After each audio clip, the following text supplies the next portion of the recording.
pain was necessary for me to be here with you right now in the version of me that I am. And there's a framing that I use that has been incredibly helpful when I zoom out, which is that anything that has ever happened to me in my life that has been painful has ultimately become a part of who I am. So when I'm going through something in real time that hurts, I can remember that. And I can say to myself, whether or not I ever understand why this happened in the future or not, it will be a part of my life experience, and then it will become a part of my identity. Then it doesn't matter whether or not it makes sense, like logically, or, some things that happen that are painful, you look in the rearview mirror and you say, oh, that's why that happened. And then some things you never can come up with a logical reason that something like that happened. It's unimaginable, some of the pain that people go through. But the only thing that I know is that, like, at a certain point, it will be a part of who I am. So to reject that thing is to reject me. To hate that thing is to hate me. So I'm not saying like you should be happy that something really, really challenging happened to you. That's bullshit.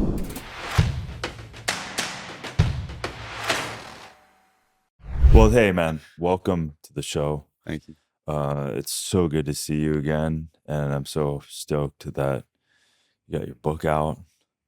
You got the proliferation of your words and the activation of the inner to the outer to the instrument of us and who we are and the words we use.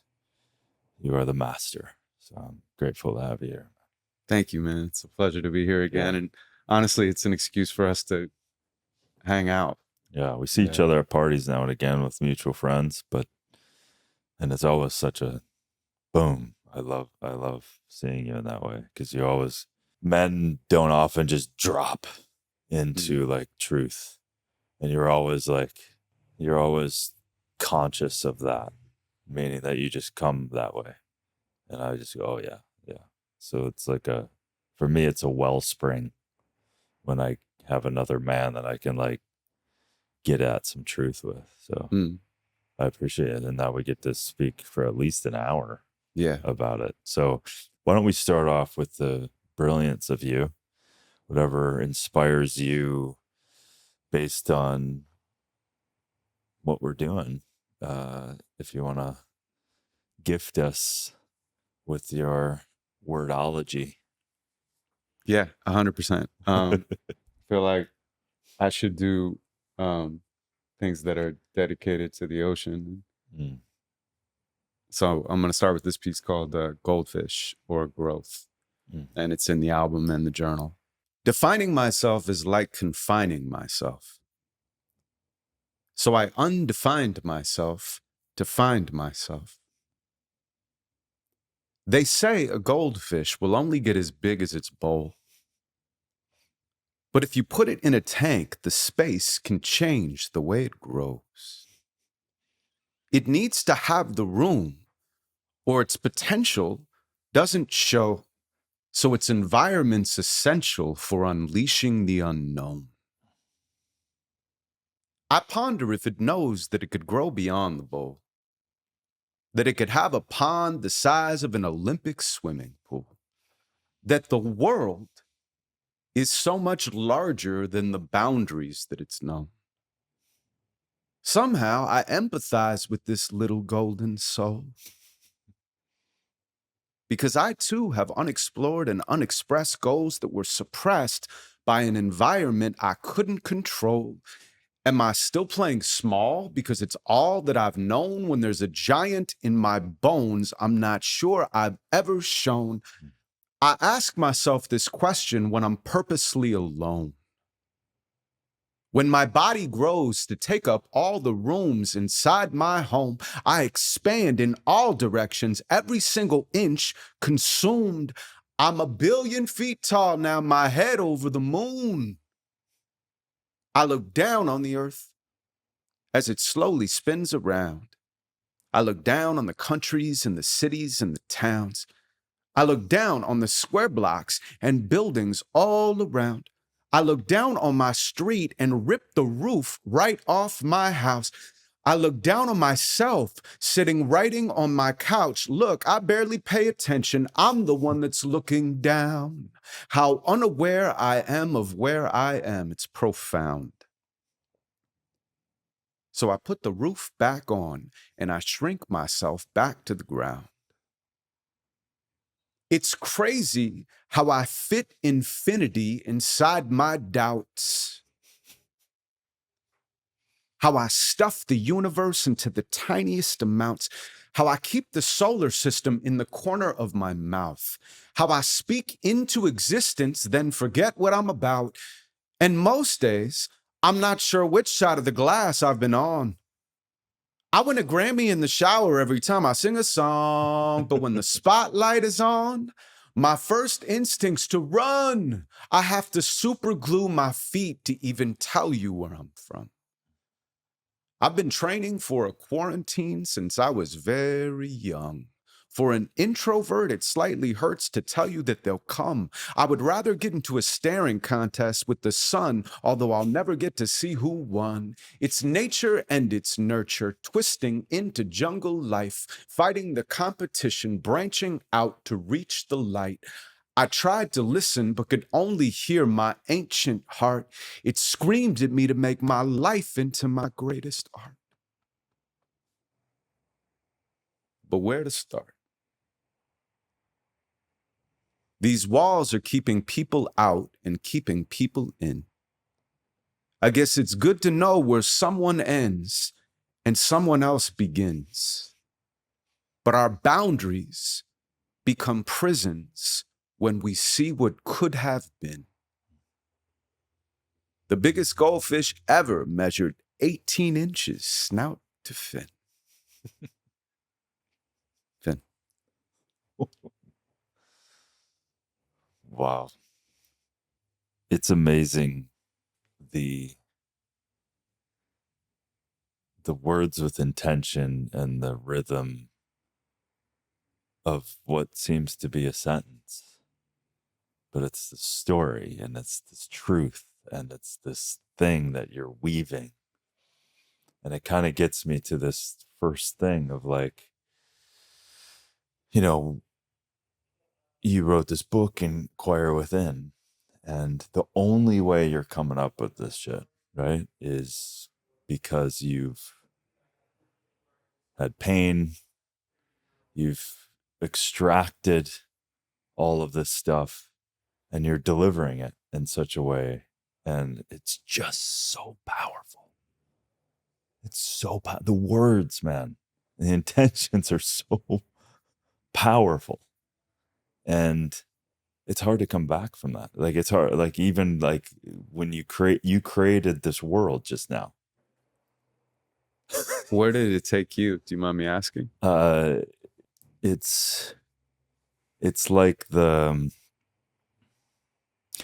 I mean, you weave several worlds within the world, right? And it's every world you create within what we define ourselves to be as the fishbowl, we all can relate because it's literally the human experience. And then when you take us to this infinite place, looking back, I was there feeling the boundlessness of also knowing that that is true.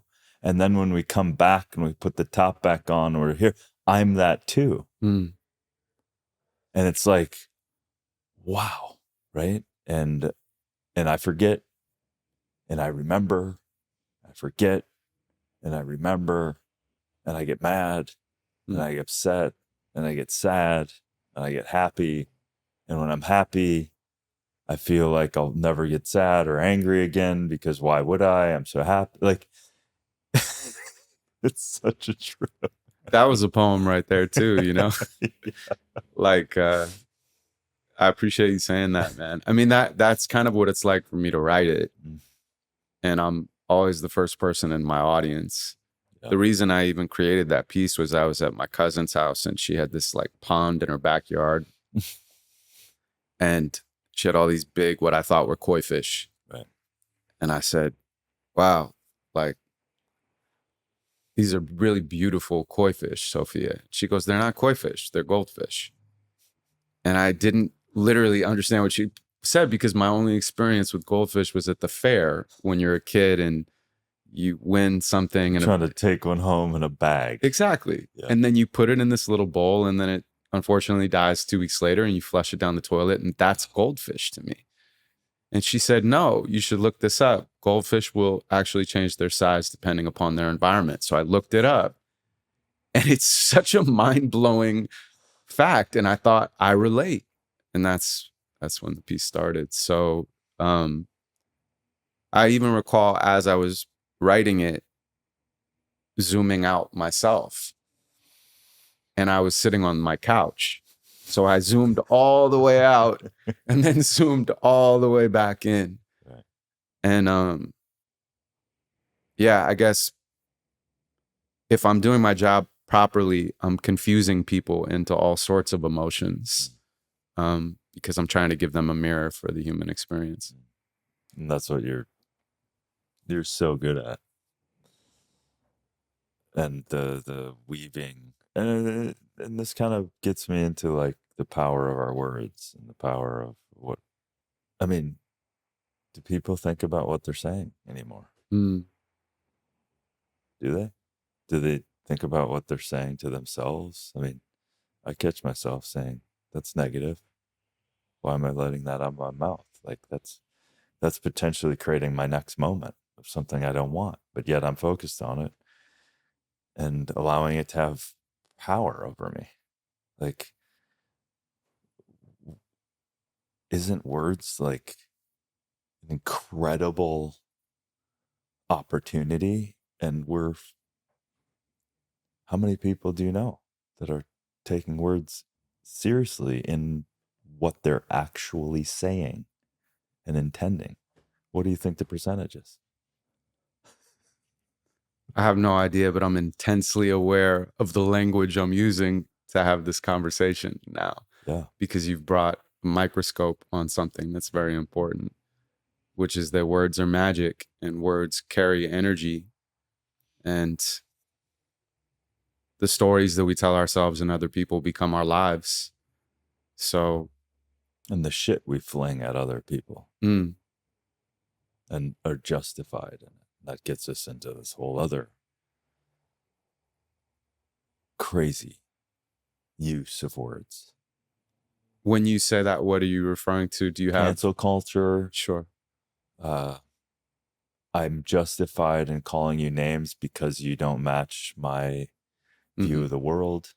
I'm absolutely justified in myself to say whatever the fuck I want to say. And I'm right. At least I think I am. Right? So there's this, social media, you name it. There's all kinds of weapons that never existed before. You and I, if we were in the bush and you accidentally threw a rock and hit me and thought I was a fucking deer or something, I'm gonna come and deal with it. Yeah. I'm not flinging stuff at you from afar, like behind the screen or something. Like, it's weird. And yet we're doing a lot of that stuff. But I'm getting off. Maybe I'm not, but you brought it up. It's your fault. No, but because you're so good, it just became so focused in my brain, the where you were taking us with your words, with your intent, with your weaving of that chain. You created worlds and differences and changed views. Right? But I'm in this moment, I'm just stunned that we don't use our words very well at all, I guess is my point. I think that it's a great point, and I think that everything that we take for granted was at one time a technology. Like a refrigerator was like crazy technology at one point, Right. like mind blowing. Right. Like, and now we're just like, it's the fridge, you know? And we're just like surrounded by these mind blowing technologies. And language is a technology. I mean, when language first came about, you know, people probably couldn't believe it, you know, and it really separates us in many ways from the animal kingdom. The ability to imagine, to communicate, to use our language to cooperate and build things in the world. But like any technology, it can be used as a tool or a weapon. And it depends upon who's using it and how they're using it. And I mean, if I'm being honest, I definitely use words for both. And sometimes I catch amnesia within myself, and I'm saying these kind of like negative patterns over and over again. And then I catch myself and I wake up, and then I live a little bit, and then I fall back asleep, you know, and that kind of happens over and over. But hopefully, as I've evolved in my life, it happens less and less, and I fall asleep for less amounts of time in between. And when I fall asleep, I don't take it out on other people or the world, and then create more of that for my reality and for others. So why write this book now? But why, like, inquire within, like, because you're doing that in the world, and I scream with my hand up in the air saying, yes, we need to stop. So for you, from your perspective, what does actually inquiring within mean? It means taking responsibility for your own life as much as you possibly can, and continuing to ask questions and to go deeper so that you don't become stuck in the identity you have consciously or unconsciously created. And more than likely both. And when I wrote Inquire Within, it was the culmination of, you know, all of my years writing and performing poetry, and I put them into an order that had a conceptual through line that hopefully brought people towards hope, because I am aware of how powerful words are, especially when I'm creating art. And I always want to leave anybody who's listening to me or reading my words in a place of empowerment and infinite possibility. I don't want to ignore the darkness, but I want to always look towards the light. And that was really successful. And that book was really meaningful for me to put out into the world. The Never Ending Now poetry journal that we're promoting right now, that is kind of like a separate but connected piece of art to the Never Ending Now album, is coming out this May for Mental Health Month. And it has all new poems that, once again, is put in an order that leads you towards that empowerment and that hope. But what this journal does is it also gives people an opportunity to create their own poems. So they have a chance to kind of like explore their own stories in a genre they might never use, but have it be as important of a outlet for stress release and anxiety release as any other modality of mental well-being. You know, something just clicked really powerfully in what you're saying, because I'm looking at this, and these poems are leading, and then you have these blank pages, and then you have these like things that you can perform your own poem. Like, what's the insight from? Like, it just happened to me naturally, just listening to you.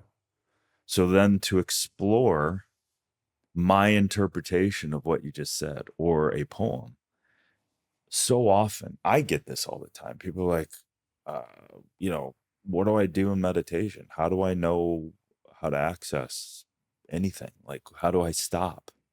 Like, this is a based on your talent of these words and the insight, because I don't think you ignore shadow or Mm-mm. darkness, because you just brought us to all of a sudden we're unconscious scrolling again. So you bring it up in such a way that we all go, oh my God, yeah, of course I'm doing that, or we do that. And so especially like this journal and with the poems, it's an access point for people to then, what is that interpretation of what you just read, what you just heard? And I think it's brilliant because it breaks the staring at a blank page going, who am I? Well, you've created a catalyst for that.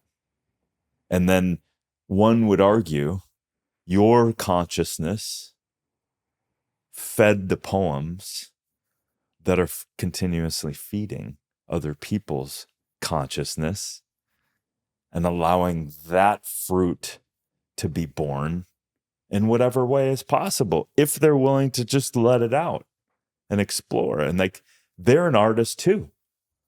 100%. They just don't know it. Exactly. And it's like, I think of this stuff, and another visual just came in. It's like, we're all going to fall asleep. We're all going to kind of forget.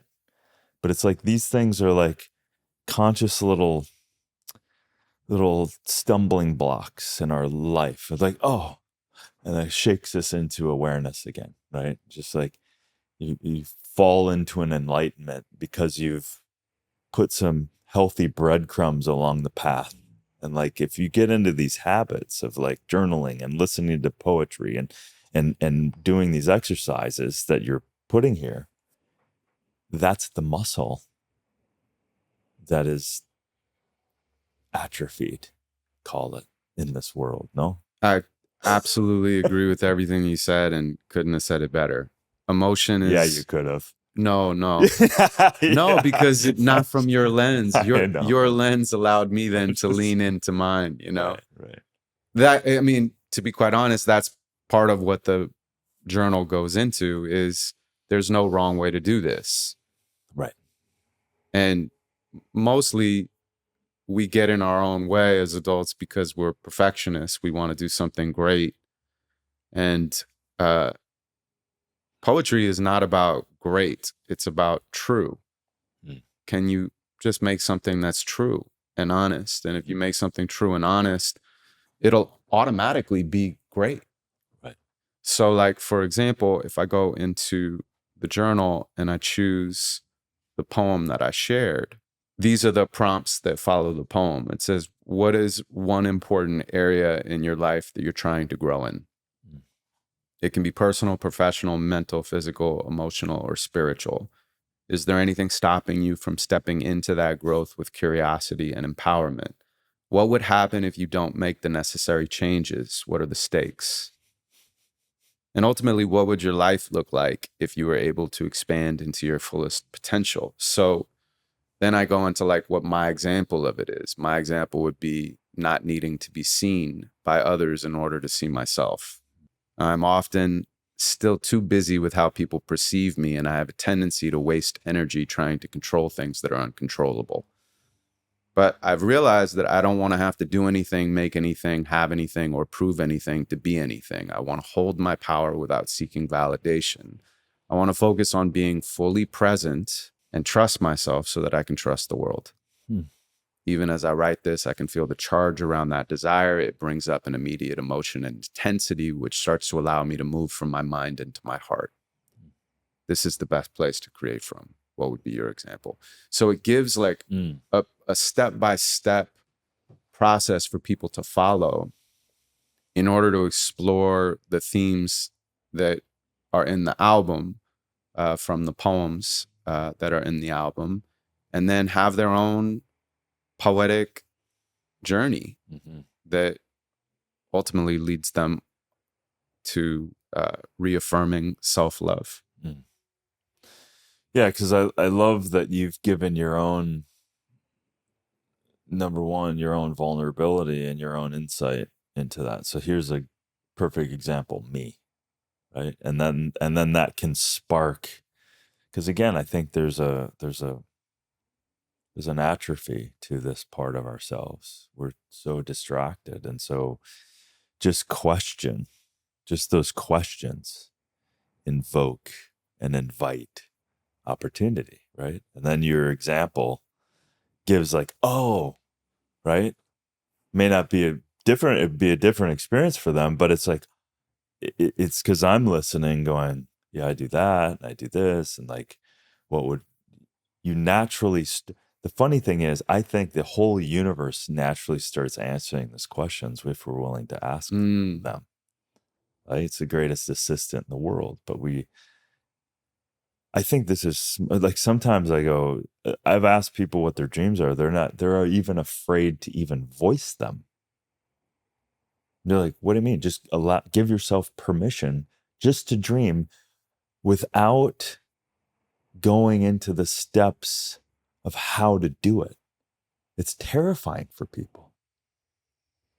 Like, from your perspective, what is the most shocking you think going on in the world of people not living their fullest life? I mean, take your pick. There's a lot going on in the world right now. Yeah. It's a crazy time to be alive. Yeah. But I wouldn't want to be alive at any other time. And we all have a front row seat, and we're a part of the show. My friend said to me, like, years and years ago, he was like, if you're going to go to the shit show, you're going to get hit with some shit. And I always remember that. Right.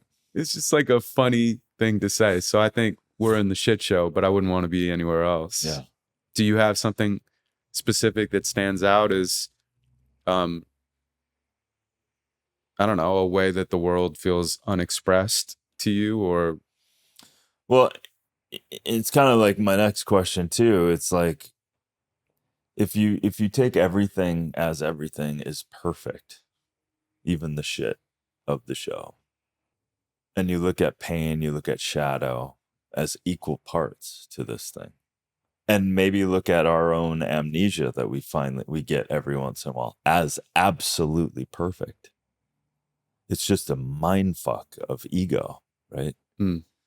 Because what if the Tao of me is playing out the light and the dark, and I can choose to hang out more in the dark, or I can use the excitation of the dark or the shadow as a catalyst for opportunity of utopian change, and that's what I choose to do. But it's like, it's not without shadow. It's not without pain. It's not without hurt. It's absolutely almost necessary. I think to lesser degrees. What do you think the role of pain and challenge is? it's integral. It's inextricable. Yeah. It is woven into our universal reality, internally and externally, personally and collectively. Is it required for transformation? Childbirth is very, very painful, from what I hear. So if you're talking about bringing life into the world, it's violent. I mean, life starts in blood, but it's necessary to be here, and then to get to experience the miracle of being alive. How have you used pain as your own transformation? Well, I've had a lot of pain in my life, and I don't feel like we should be comparing pain or circumstances. Sure. I've had a lot of pain in my life, and I respect anyone who has gone through pain, and I also respect people who have had a lighter life. Yeah. In many ways, I not only respect it, I admire it. But pain was necessary for me to be here with you right now in the version of me that I am. And there's a framing that I use that has been incredibly helpful when I zoom out, which is that anything that has ever happened to me in my life that has been painful has ultimately become a part of who I am. And so when I'm going through something in real time that hurts, I can remember that. And I can say to myself, whether or not I ever understand why this happened in the future or not, it will be a part of my life experience, and then it will become a part of my identity.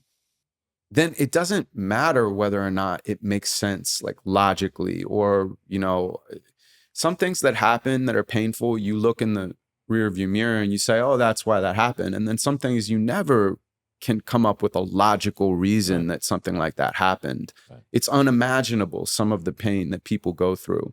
But the only thing that I know is that, like, at a certain point, it will be a part of who I am. So to reject that thing is to reject me. To hate that thing is to hate me. So I'm not saying like you should, be happy that something really, really challenging happened to you. That's bullshit. But you have to find a way to move the energy. Emotion is energy in motion. It needs to move. And if it doesn't move, it becomes stagnant. It gets trapped inside of you. It becomes dis-ease. And you take it out on somebody in traffic or whatever it is, right? And so I just want to find a way to keep that frame, to try to be grateful for even my pain, and ultimately to celebrate it. Yeah.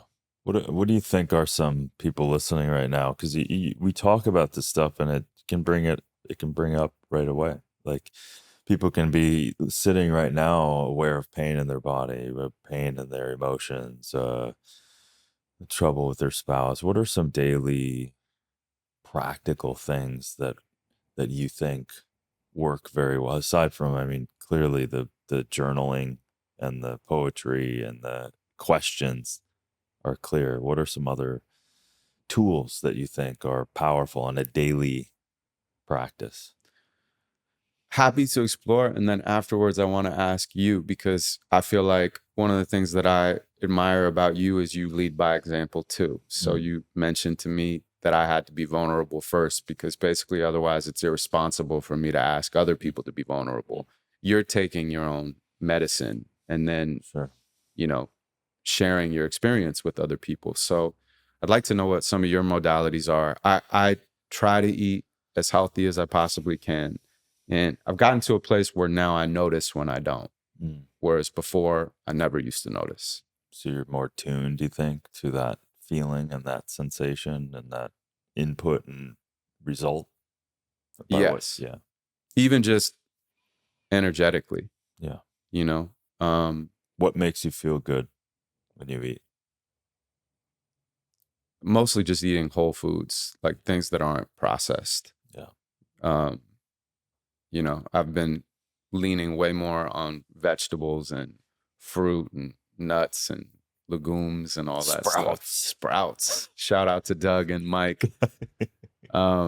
Absolutely. So that's been really, really great for me. Meditation.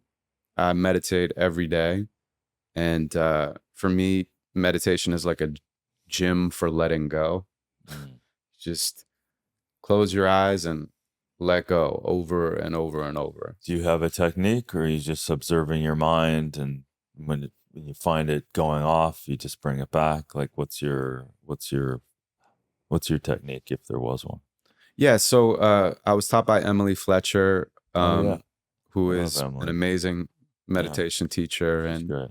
She kind of gave me a mantra as an anchor, and that anchor then helps me because I can hold on to that anchor as I'm letting go of the thoughts and the emotions that come up. And the idea has been that the more that I practice letting go, the better I am at letting go when I'm in the world.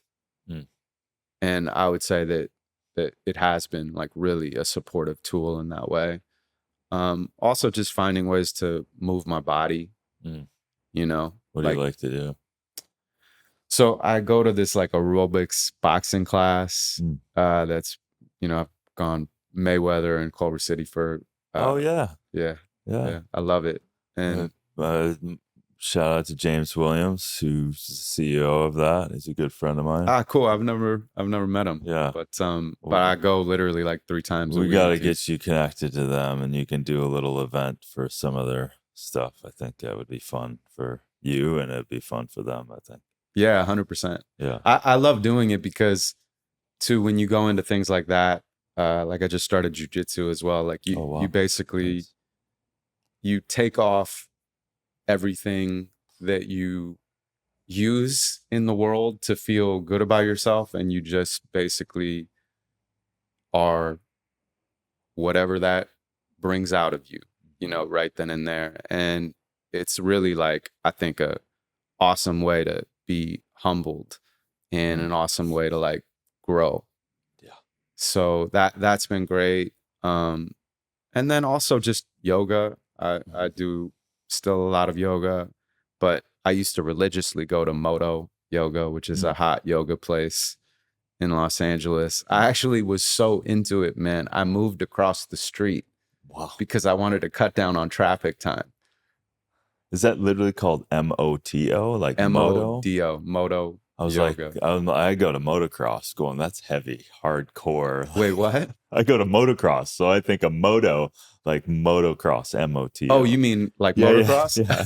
Like, no, very, very different. That is a badass class. Hell yeah, I bet. So moto, MODO. Yeah, okay. So that's been super great. And then also just other things like therapy, breath work, just ways to bring me back to clarity and presence and peace. You know, it brings up a good thing. You have to be active at, you know, a call it a conscious life. It requires like, shit doesn't just like shine your photons from the sun and take it all the way. Like you gotta step in. You gotta do the work, and you know, you just listed off many things that are self-nurturing that you've incorporated into your life, and that's the thing of, I think, success, right? So success, define it however you want, but the easy ones are you have money, you can do what you want. I mean, you have a family, everyone's healthy. Like, okay, that's a certain level of success.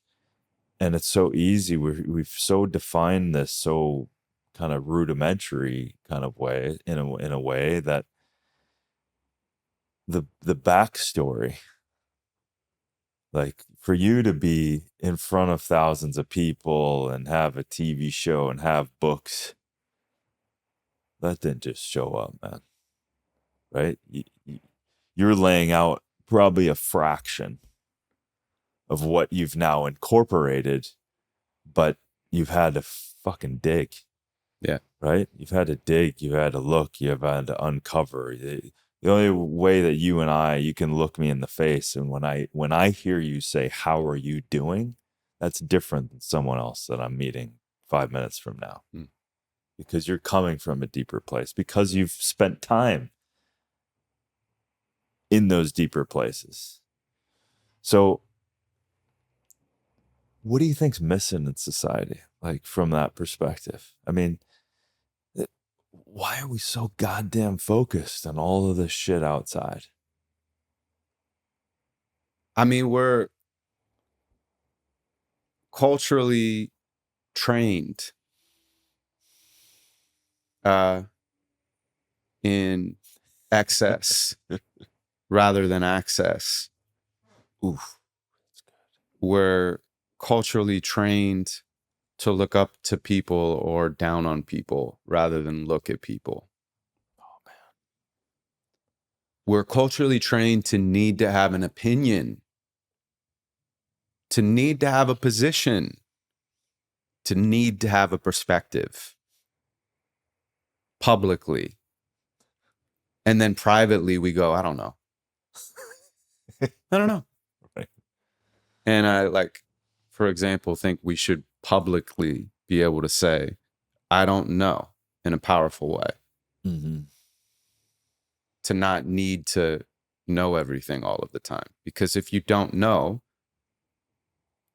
and you claim that your opinion is a fact, it's going to lead you down a potentially dangerous road in that conversation. Well, it turns into imposter syndrome too. It's like you just set yourself up for that shit. Well, that's why, like, the public stuff on the internet that you were mentioning earlier, it's like people shame you now if you don't immediately post what you're supposed to post. Right. And it's like, no, like, silence is not always violence. Right. Sometimes silence is just silence. Yeah. Like, it's okay to be quiet. It's okay to, like, wait. Yeah. It's okay to do research. It's okay to ask questions. Yeah. So those are some of the things. What about you? Like, what do you think? I think you nailed it with the culture. I think we're surrounded by, if we don't set our sail and our trajectory ourselves, hence inquire within, the culture, the family, the friends, the society, the religion, the spirituality, all of that is now going to be the wind at your sail if you didn't set it. And then you'll be out somewhere in a foreign land going, how the fuck did I get here? And oftentimes, what is the result of that? The result of that is a lot of potentially anger, fear, because where the fuck am I? Who am I? How the fuck did I get here? Right? And then it's vomit at that point. But to your starting point of what we kind of talked about in the beginning, is like people need to take responsibility. And if there's an atrophy in this fucking world, it's that. You say to people right now, and I'm going to say it, you are 100% responsible for everything in your life. You know how many people are going to, all the victim stuff, all of the stuff. Now, I'm talking like on the spiritual level. I'm not saying violence and hurt and was justified for anything. But going back to our broad perspective, what if all of it was agreed upon on some level? Which is a gnarly concept. You didn't want abuse necessarily. But going back to our pain as a teacher, as a catalyst, as like, if that person who's gone through horrific pain, whatever that pain is, transmutes that, heals that, goes to work on forgiveness and health and healing and the transmutation of that pain into something else, that is a fucking gift. Just like what you're doing. The shit that you've gone through is the soil of the flowers that you create. But any of those people listening right now going, I am justified. I can say whatever I want because this happened, because that person did it, and da da da. And then it depends on when you catch that person. Are they at that place where they're willing to take all that responsibility and go, well, maybe I didn't want that to happen, but it did happen. So now what do I do with it? So I think that's a big one, man. Just people it's a journey getting through something that's horrific of any kind. And it happened. You have to grieve through it. You have to go through the stages, fear and anger, and you got to get to forgiveness, Mm. or else you're fucked. And if you don't get to forgiveness, you chose then to carry that forward in every moment, because the moment that happened to you is gone. And so the luggage of that pain, I think, is. But again, again, what you're poking at here is about inquiring within and giving them the tools to, you got to investigate this stuff. Then there's no, I don't know about you, and I'd love to get your point of view. That's why I think the questions you're asking them are beyond anything you could actually tell them. Because it's a language that I don't know what your pain, I didn't know what your contract is in this world.